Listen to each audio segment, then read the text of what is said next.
पण चीज तर आहेच नाही. याची बनवायची. आता इथे मी 2 ग्लास पाणी टाकले. आता इथे पाणी गरम झालंय. यामध्ये हे चीज बॉल्स आहेत, हे टाकून घेऊया. आता इथे पाण्याला उकळी आली आहे. यामध्ये हे मॅगी मसाला आहे, हा टाकून घेऊया.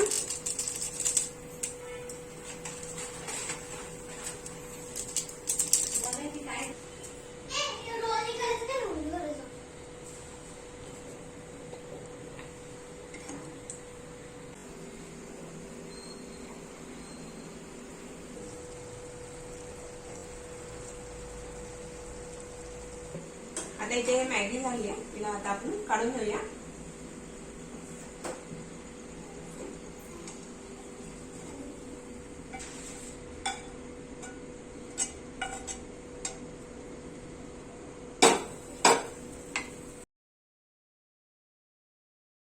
म्हणून बघ खाऊन कशी झाली आहे. खूप मस्त आहे ताई.